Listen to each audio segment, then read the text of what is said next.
आने वाले साल या 2 साल बाद हमको लगता है कि ये जो है ये भी क्या हो जाएगा, खत्म हो जाएगा। तो हम कहे लगब ना कि पढ़ावत पढ़ावत बार झड़ गई, दाढ़ी पाक गई, है कि नहीं? देखा जाए, मेरा मानना है कि कोई भी अगर नया विद्यार्थी आता है, गार्जियन आते हैं, कल एक गार्जियन आए थे, नाम था उनका संजय जी नाम था, चौसा से शायद आए थे। तो वो हमसे बड़ा यूनिक क्वेश्चन पूछे कि आप कितने सालों से पढ़ा रहे हैं। अभी तक ये प्रश्न कोई पूछा नहीं था। क्या विषय पढ़ा रहे हैं इस पर उनका चर्चा नहीं था, आप कितने सालों से पढ़ा रहे हैं इस पर चर्चा है। और ये बहुत ही यूनिक है, क्योंकि जब अपना कार्य का वर्ष आप बताते हैं कि कितने वर्ष से कार्य कर रहे हैं, तो इसका मतलब सामने वाला व्यक्ति आपके अनुभव का क्या कर रहा है, आकलन कर रहा है। तो ऐसा प्रश्न अभी तक किसी ने नहीं पूछा, कोई पूछेगा भी नहीं। हर पीढ़ी नया नया आता है, पता नहीं क्या माइंडसेट लेकर के आता है। अब दाढ़ी पाकल रहा, बारों खत्म हो जाई, फिर पाकुर पाकुर हो जाई आदमी, समझ में रहा ना, बुढ़ा जाई पढ़ाते पढ़ावत। देखा जाए पैराग्राफ 7, चैप्टर नेम है ideas that have helped Mankind, विचारें जिन्होंने मानव जाति की मदद की। विचारें जिन्होंने मानव जाति की मदद की लिखा गया है बर्ट्रैंड रसेल जी के द्वारा, और बर्ट्रैंड रसेल जी के द्वारा लिखे हुए इस चैप्टर को हमने पैराग्राफ 6 तक पढ़ लिया है। अब हमें पढ़ना है पैराग्राफ 7। क्या पढ़ना है? पैराग्राफ 7। देखते हैं। पैराग्राफ 7 बड़ा ही इंटरेस्टिंग है और ध्यान देने लायक है कि हैज सिविलाइजेशन टॉट अस, क्या सभ्यता ने हमें सिखाया है to be more friendly towards one another, अत्यधिक मित्रवत होना एक दूसरे के प्रति। हैज सिविलाइजेशन टॉट अस, क्या सभ्यता हमें सिखलाती है टू बी मोर फ्रेंडली, मित्रवत होना, टूवर्ड्स वन अनदर, एक दूसरे के प्रति। द आंसर इज इजी, और जो उत्तर है बड़ा आसान है। क्या है उत्तर? ध्यान दीजिएगा उदाहरण के द्वारा। रॉबिन्स, रॉबिन्स जो कि एक पक्षी है, Robins the English not American species, यानी ब्रिटेन के रॉबिन पक्षी की बात की जा रही है, अमेरिका के जातिगत रॉबिन्स पक्षी की बात नहीं की जा रही है। Pick an elderly robin to death, वह चुनता है अपने जीवन साथी को मृत्यु तक साथ रहने के लिए। जो इंग्लिश अर्थात इंग्लैंड का जो रॉबिन पक्षी है, वह अपने साथी को चुनता है मृत्यु तक साथ रहने के लिए। वेयर एज मैन, जहां उसकी तुलना में आदमी, the English not American species, England के आदमी की बात की जा रही है, अमेरिका के आदमी की बात नहीं की जा रही है। Give an elderly man an old age pension, वह अपने बूढ़े आदमी को क्या करता है? तो पेंशन देता है। यानी इंग्लैंड की सरकार जो है वह बूढ़े व्यक्तियों को पेंशन देती है ताकि उसका गुजारा भत्ता मिल सके और वह जीवन यापन कर सके। Within the herd we are more friendly to each other, इस तरह से वी आर मोर फ्रेंडली, हम अत्यधिक मित्रवत है, टू ईच अदर, एक दूसरे के प्रति। Then are many species of animals, उन जानवरों की तुलना में जो मित्रवत नहीं है।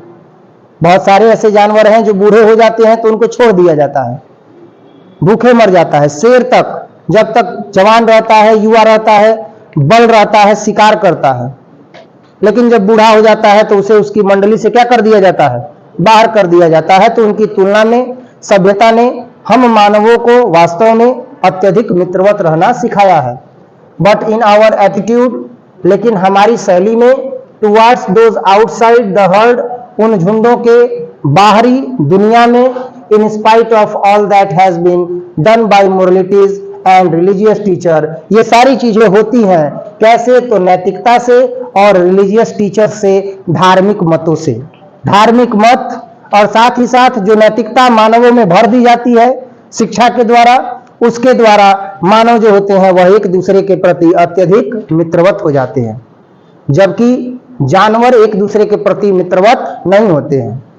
एक कुत्ता अगर युवा रहता है, और कमजोर हो जाता है तो अन्य कुत्ते उस पर झपट पड़ते हैं, पर मानव मित्रवत हो जाता है, सहायता की जरूरत पड़ती है तो सहायता करता है। शेर अगर शिकार कर रहा है किसी पशु का, अब वह घायल हो गया और अब शेर के चंगुल से बच गया, तो उसकी सहायता कोई जानवर नहीं करेगा, बल्कि जो और आक्रमणकारी जानवर होंगे वह उस जीव पर और आक्रमण करेंगे, क्योंकि वह लंगड़ा हो गया है, चोटिल हो गया है, तो उसे और डैमेज करेंगे ताकि उसको अपना आहार बना सके। नैतिकता नहीं है, वो मित्रवत नहीं है, लेकिन मानव मित्रवत है। चोट लग जाता है तो उसके अंदर मैत्री भाव जग जाता है, उसकी सहायता करता है या नहीं करता है? तो मानव जो है वह जानवरों से काफी अलग है। और सच है कि सभ्यता ने वास्तव में मानवों को यह सिखाया है कि वह एक दूसरे के प्रति मित्रवत रहे, और यह सिखाने का काम नैतिकता के द्वारा हमारे धार्मिक शिक्षकों ने किया है। आवर इमोशंस, हमारी भावनाएं, are as ferocious as those of any animals, अति उच्च है किसी अन्य जानवर की तुलना में। हमारी भावनाएं अन्य जानवरों की तुलना में क्या है? उच्च है। हमारी भावनाएं जानवरों की तुलना में उच्च है, मतलब कि जानवरों जैसी नहीं है।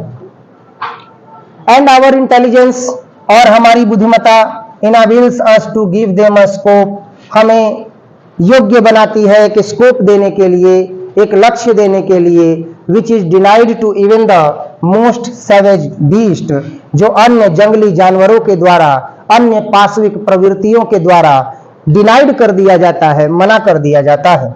इट मे बी होप्ड, ऐसी उम्मीद की जाती है, दाउ नॉट वेरी कॉन्फिडेंटली, पूर्णतः कॉन्फिडेंट होकर के तो नहीं, लेकिन ऐसा आशा किया जाता है, that the more human attitude will in time, कि अत्यधिक मानवीय शैली will in time come to prevail, समय समय पर सुरक्षित रहती है। But so far the omens are not very propitious, यानी अन्य जो वुमेन्स हैं वो ज्यादा प्रोपिटियस नहीं होती हैं, अर्थात ज्यादा जो है वह बदलाव नहीं करती हैं। लेकिन मानव जो होता है वो अपनी शैली में हर एक समय पर आने पर क्या कर देता है? बदलाव कर देता है।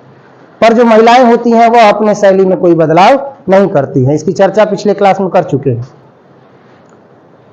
ऑल दिस डिफरेंट एलिमेंट्स, इन सभी अलग अलग एलिमेंट्स की अगर बात की जाए तो must be borne in mind, ये हमारे दिमाग में क्या होता है? उपजता है। In considering that ideas have done most to help mankind, कि विचार ही है जिसने मानव जाति की मदद की है। विचार ही है जिसने मानव जाति की मदद की है।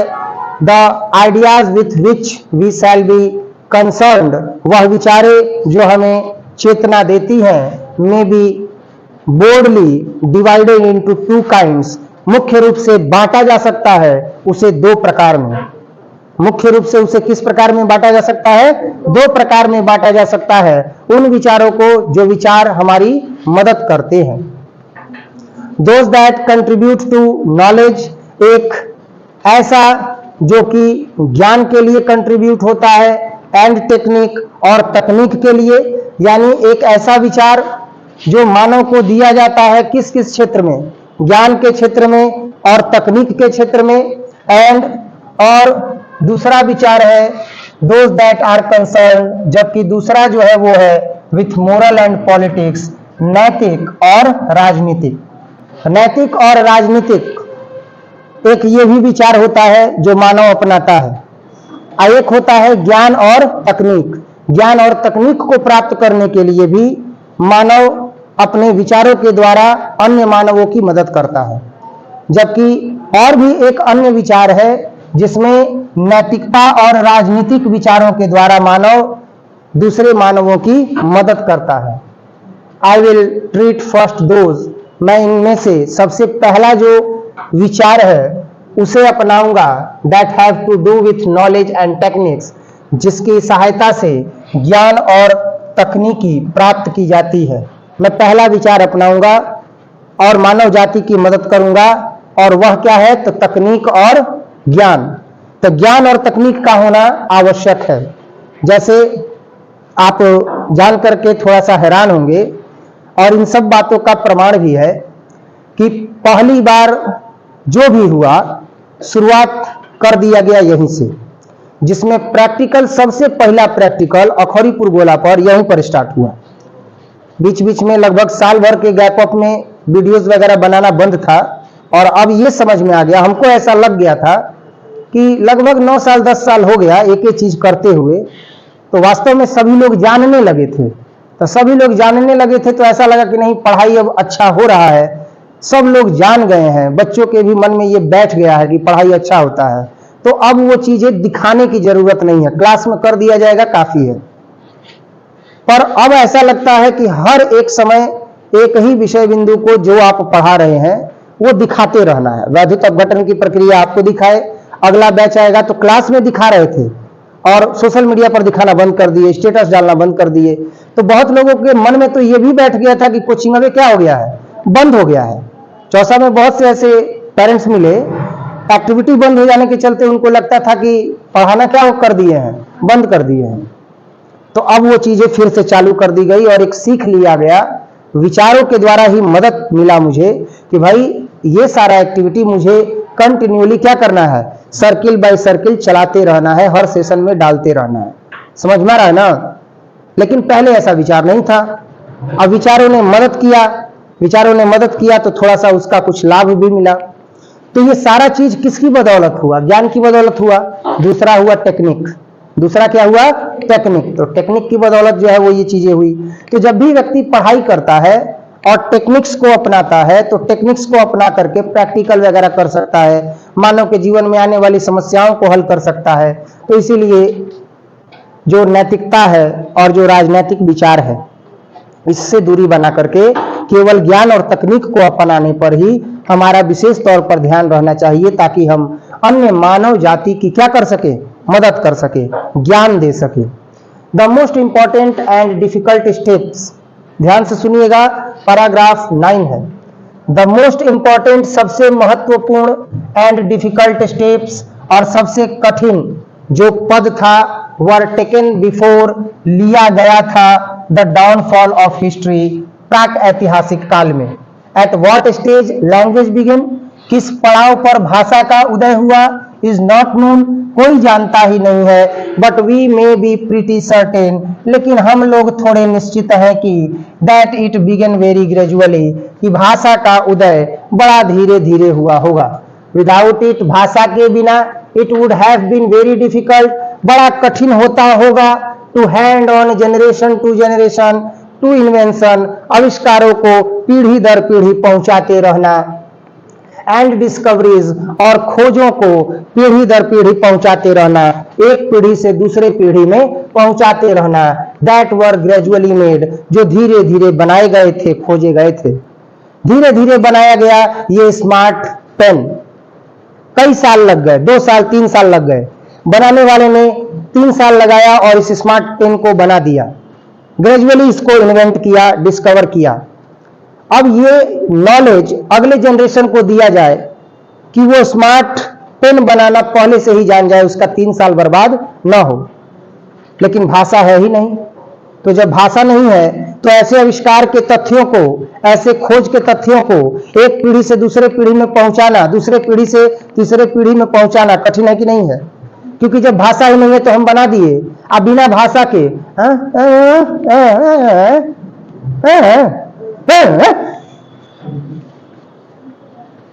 कुछ समझ में आया ना?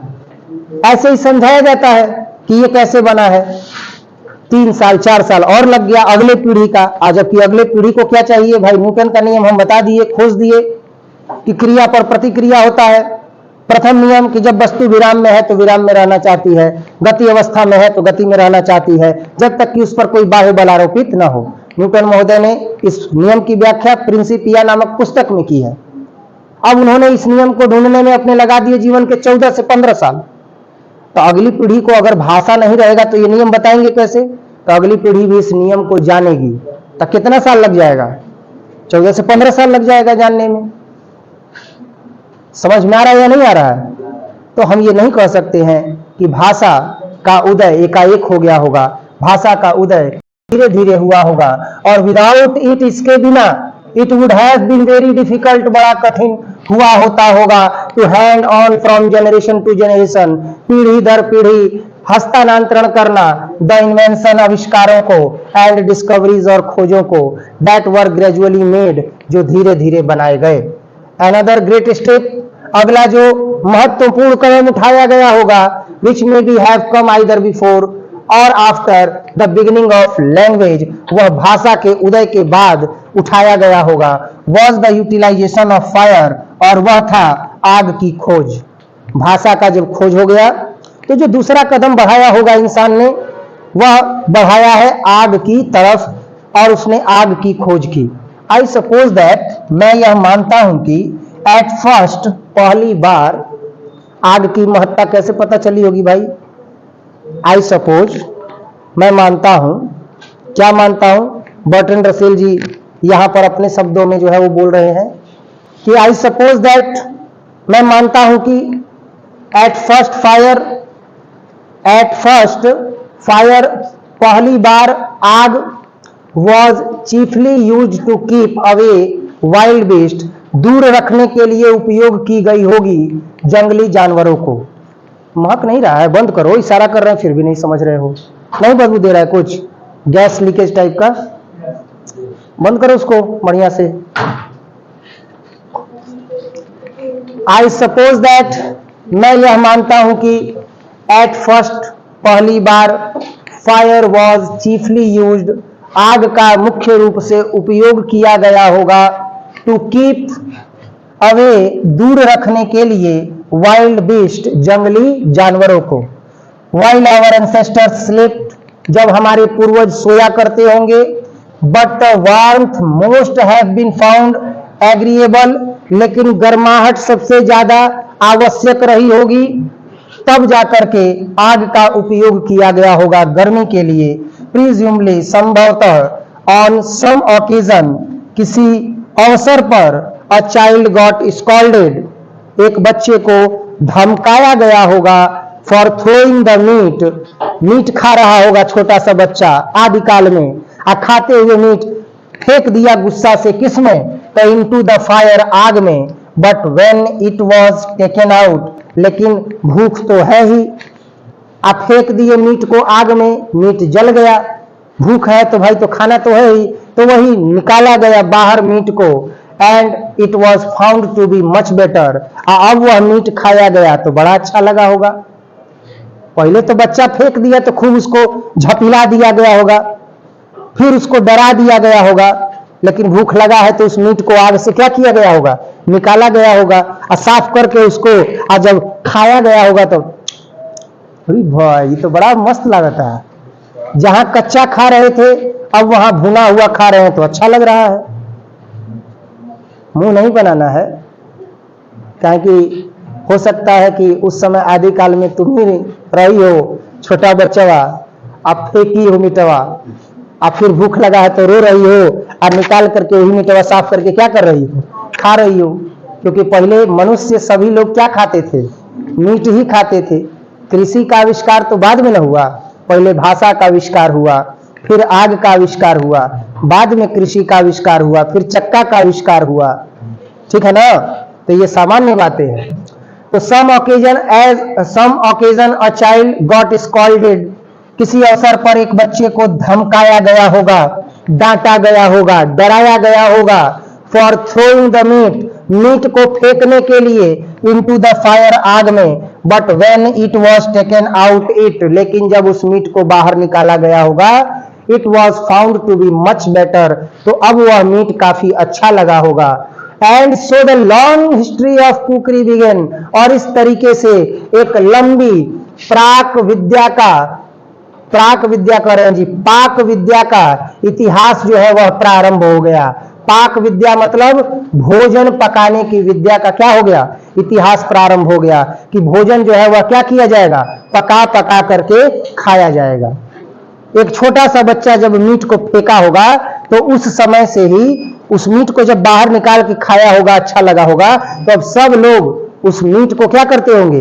भूज करके, पका करके खाते होंगे। और इस तरीके से पका करके खाने की विद्या का आविष्कार हो गया, कि हर एक चीज पका करके खाना ही क्या है? उचित है, क्योंकि स्वाद क्या हो जाता है? बढ़ जाता है। इस चैप्टर को कंप्लीट करेंगे।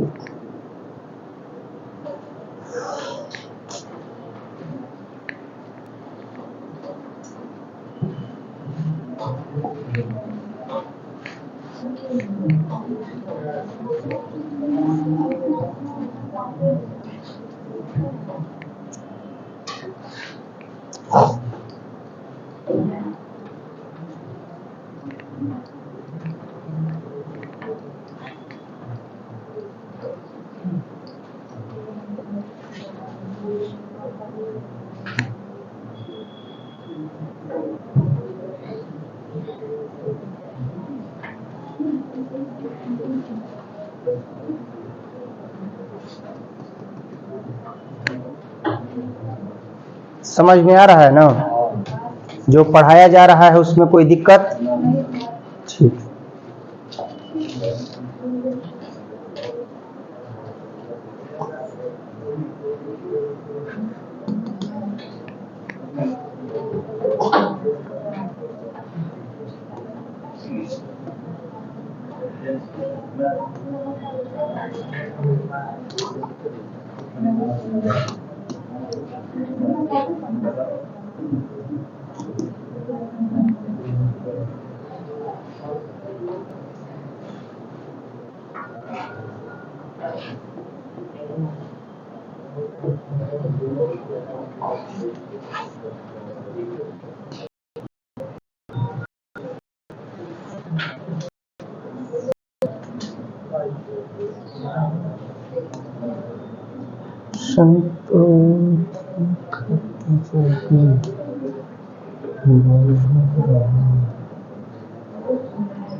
खोल दो अब उसको पीछे। जब कुछ बदबू देता है, सांस ले रहे हो, अंदर जा रहा है, तो पढ़े हो ना कि श्वसन की क्रिया में शुद्ध वायु अंदर जाना चाहिए। तो जब हमारे पास साधन उपलब्ध है कि हम स्लाइड बंद कर देंगे, इशारा भी कर दिया गया कि बंद करना है, तो खोलना नहीं है, तो वहां हवा होगा। यहां तक आ रहा था बदबू, अगर नहीं भी बदबू था तो इशारा कर दिया गया तो बंद कर देना था। तुम लोगों में यही तो गलती है। हम कहेंगे का तो तुम लोग कहोगे का, है कि नहीं? देखा जाए, कभी भी ये याद रखना, बदबू आता है तो काहे, इसको शुद्ध चाहिए। अब बोलो कि हम उसी में सांस ले लेंगे, कोई दिक्कत नहीं है, ठीक है, उस समय कोई दिक्कत नहीं है, पर क्या ये ऑर्गन उसके लिए बना है, अशुद्ध के लिए? हम तो बाइक को एक चलाते हैं, जब बदबू आता है, सांसिए, अब हल्का सा आया बदबू तो समझ में आएगा ना, सांस ही रोक लेते हैं, अब ऐसे ही बैठे रहेंगे, बाइक तेज कर देंगे, आगे बढ़ जाएंगे। साइकिल भी जब चलाते थे, पढ़ने जाते थे, तब भी यही काम करते थे। बायोलॉजी में जब हम पढ़ चुके हैं कि शुद्ध वायु अंदर जाना चाहिए, शुद्ध ऑक्सीजन ही जाके ब्लड से मिलता है, रेड ब्लड सेल से, तो क्या बनता है? ऑक्सी हीमोग्लोबिन बनता है, और वही पूरे शरीर में फ्लो होता है। तो फिर कहेंगे इसको ज्यादा काम देना है, अशुद्ध क्यों देना है? ये कभी के लिए भी है, कभी भी अगर ऐसा होता है, बदबू आता है, तुरंत उस चीज को रिस्ट्रिक्ट कर दो, रोक दो। देखा जाए 11 नंबर पैराग्राफ देखेंगे, और 11 नंबर पैराग्राफ है the taming of domestic animals, घरेलू बनाए जाने वाले जानवरों के समय, स्पेशली द काऊ, खास करके गाय के लिए, एंड शिप और भेड़ के लिए, must have made life much pleasanter and more secure. Much have made life much pleasanter, तो जीवन जो है वह काफी ज्यादा प्लीजेंटर बन गया, सुखमय बन गया, एंड मोर सिक्योर, और अत्यधिक सुरक्षित बन गया। जब गाय को, भेड़ को पालतू बनाया जाने लगा, तो उस समय में जीवन काफी ज्यादा सुखमय हो गया, एंड मोर सिक्योर, और सुरक्षित भी हो गया। Some anthropologist have an attractive theory, कुछ एंथ्रोपोलॉजिस्ट के पास आकर्षक थ्योरी है, दैट द केकर नजर लागिल हो,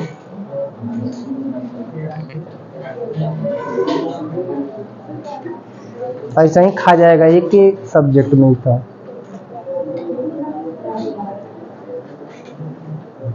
हमको यही समझ में नहीं आता है कि चौसा के पावर हाउस में ऐसा कौन सा काम घटा रहता है कि तुरंत काटता है 2 मिनट में देता है, फिर काटता है 2 मिनट में देता है। अरे भैया एक ही बार काट लो 15 मिनट के लिए, आधा घंटा के लिए काट लो, जो करना है तुम कर लो, इसके बाद लाइट दो। अगर एक किसान भी अपना बोरिंग चला रहा होगा तो 2 मिनट चालू हुआ तब फिर कट गया, 5 मिनट चला 2 मिनट कट गया। तो ये जो प्राइवेटाइजेशन हुआ है, प्राइवेटाइजेशन, उसकी वजह से ये दिक्कत है। प्राइवेट हाथों में चला गया बिजली, जब मन तब द काट। नहर भी चलाना है तो काट दीजिए, एक लाइन एक एरिया का काट दीजिए, 1 घंटा 1.5 घंटा नहर चला दीजिए। ठीक है, बल्कि है 2 मिनट कटनी तो होने देनी, होने कटनी तो 2 मिनट होने देनी।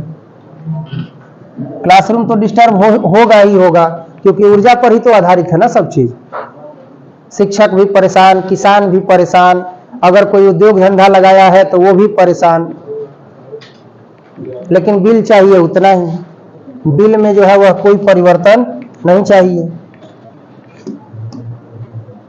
तो 1 महीना खातिर कहीं चलियो जा घर छोड़ के बंद करके, तब वो तार बिलवा उतने आई, फिक्स बा एकदम।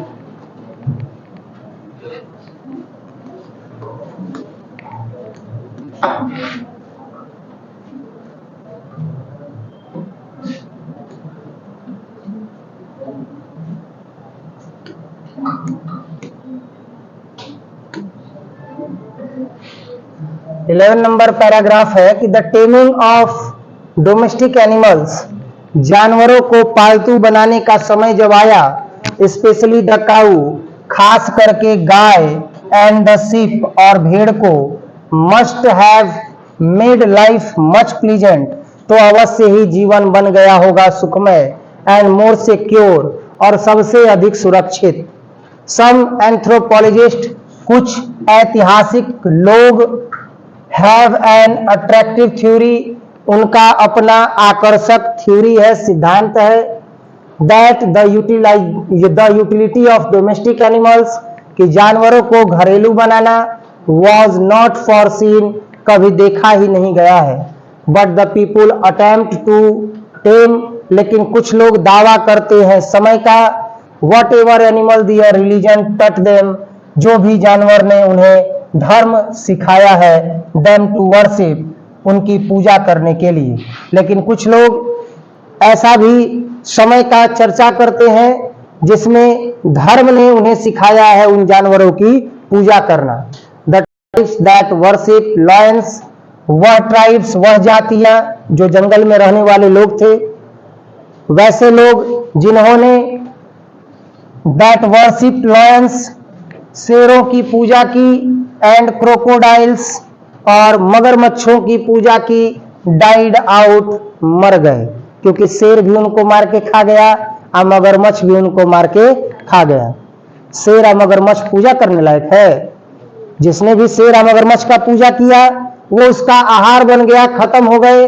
While those to home the cow or the sheep, बाकी वे लोग जिन्होंने गाय और भेड़ के साथ अपना लगाव बढ़ाया, वॉज अ स्केर्ड एनिमल प्रोस्पेड, तो जो भयावह जंतु थे उनसे उनकी रक्षा हुई, क्योंकि भयावह जंतु शेर, बाघ, चीता आएगा आदमी को खाने के लिए, लेकिन पालतू बना के रखा है आदमी किसको? भेड़ को, गाय को, तो बाघ गाय को, भेड़ को, भैंस को मार के चला जाएगा, अपना आहार लेके चला जाएगा, आदमी बच जाएगा।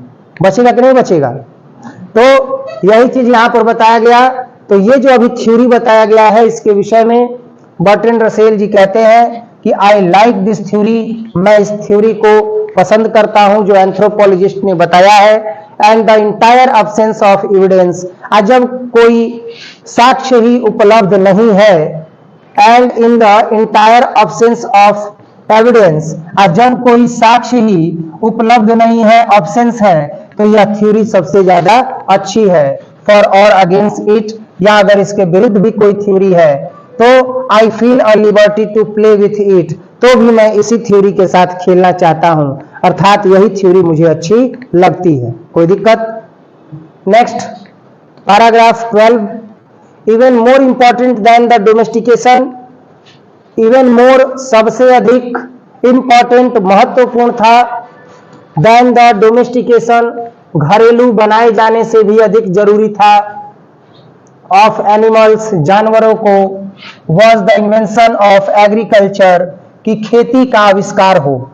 जानवरों को पालतू बनाने से अधिक जरूरी था कि इन्वेंशन ऑफ एग्रीकल्चर हो, अर्थात खेती का खोज हो जाए, विच जो however introduced blood thirsty practices, जो डूबी हुई थी, निहित थी प्यासे रक्त के अभ्यास से, इनटू रिलीजन, धर्म के, दैट लेसेस्ट मेनी सेंचुरी, और कई शताब्दी तक वह खून प्यासी रही। ध्यान रखिएगा, किसी जो खून की प्यासी रही।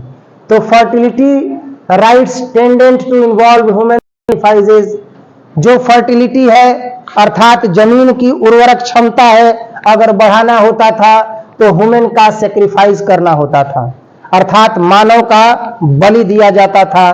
कहा जाता था कि जमीन का उपजाऊपन कम हो गया है, भूमि देवता मानव की बलि मांग रहे हैं। तो ब्लड थ्रस्टी प्रैक्टिस या नहीं हुआ। इसके बाद and cannibalism, Moloch would not help the corn to grow, जो मोलॉक है, जो ईश्वर है, अन्न के देवता है, वह मदद नहीं कर रहे हैं अन्न को जल्दी ग्रो करने में, unless he was allowed to feast on the blood of children, इसीलिए उन्हें एक बच्चे का खून पिलाना पड़ेगा, अर्थात बच्चे का क्या देना पड़ेगा, बलि देना पड़ेगा, तब अन्न का पैदावार बढ़ेगा।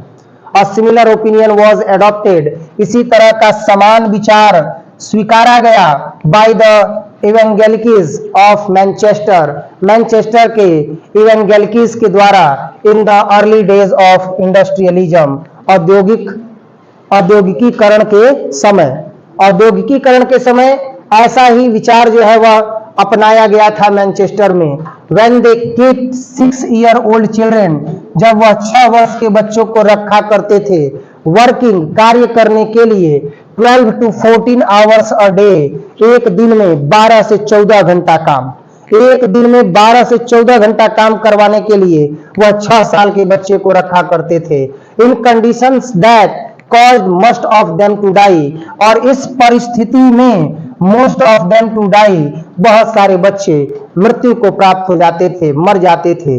It has now been discovered that grain will grow, अब यह खोजा जा चुका है कि जो अनाज है वह बढ़ेगा, and cotton goods can be manufactured, और जो कॉटन गुड्स होंगे उन्हें बनाया जा सकेगा, without being watered by blood of infant, बिना किसी शिशु के रक्त को दिए हुए। इतना आविष्कार कर दिया गया है अब वर्तमान समय में कि अनाज भी ज्यादा उपजेगा, खाद पानी समय से मारेंगे तो ईश्वर को कोई भी ब्लड थ्रस्टी प्रैक्टिसेस देने की जरूरत नहीं है, किसी का नर बलि देने का जरूरत नहीं है, ना शिशु का बलि देने का जरूरत है। In the case of grain, अनाज के मामले में the discovery took thousands of years, जो खोज है वह हजारों साल ले लिया। In the case of the cotton goods, और जबकि कॉटन गुड्स के मामले में हार्डली अ सेंचुरी, लगभग शताब्दी लग गया। So perhaps there is some evidence of progress in the world, इसीलिए शायद कुछ साक्ष्य मौजूद है दुनिया में विकास का। The last of the great pre historic invention, सबसे अंतिम महानतम जो खोज हुआ है प्राक ऐतिहासिक काल में, was the art of writing, वह लेखनी का हुआ है, which was indeed a prerequisite of history, और यह हिस्ट्री का जो है वह प्री एक पार्ट है, यानी कह सकते हैं कि एक इतिहास का जो है वह भाग है, जहां पर भाषा का जो उदय हुआ है वह बहुत ही कठिनाई से हुआ है। राइटिंग लाइक स्पीच, राइटिंग लिखना, भाषा बोलना, डेवलप्ड ग्रेजुअली, धीरे धीरे विकास किया है। And in the form of picture designed to convey a message, शुरू किसी ने पिक्चर के द्वारा जो है वह बना दिया होगा भाषा को व्यक्त करने के लिए, ऐसे कि भैया ये बाघ है, ऐसा आता है ना लिपि गुफा उफा में, तो किसी ने पिक्टोरियल व्यू में जो है वह बना दिया होगा संदेश देने के लिए। It was probably as old as speech, और संभवतः यह भाषा की तरह ही पुराना है। But from picture to syllabus, लेकिन इस पिक्चर से इस तरह के सिलेबस में जो बदलाव हुआ है writing and thence to the alphabet, लिखने के क्रम में और इस अल्फाबेट की तरह was a very slow evolution, वह काफी धीरे धीरे विकास हुआ होगा। In China the last step was never taken, आज चाइना के बारे में बात कहा जाए तो वहां तो अभी भी अंतिम कोई भाषा ली नहीं गई है, वहां पर तो कुछ ना कुछ ऐसे ऐसे करके ऐसे कर देंगे तो कहता चाइनीज भाषा, ऐसे करके ऐसे कर दिए तो चाइनीज भाषा है, कहा तो ऐसे कर दिए, ऐसे कर दिए, यहाँ कर दिए, यहाँ कर दिए, इसका मतलब अमित है ला। हाँ ऐसे कर दिए, ऐसे, फिर यहाँ ऐसे करके ऐसे कर दिए, ऐसे, फिर यहाँ ऐसे करके ऐसे कर दिए, फिर ऐसे कर दिए, तो कहा तो इसका मतलब जो है वह छोटी है ला। अंतिम आज तक जो है वह चाइना ने कोई एक अक्षर रोका ही नहीं है, चाइना के बारे में कुछ कहा नहीं जा सकता है। और इस तरीके से हमने ideas that have help Mankind chapter complete किया। इसके आगे इस चैप्टर का क्वेश्चन आंसर देखेंगे। आज के लिए इतना है। स्वस्थ रहें, मस्त रहें।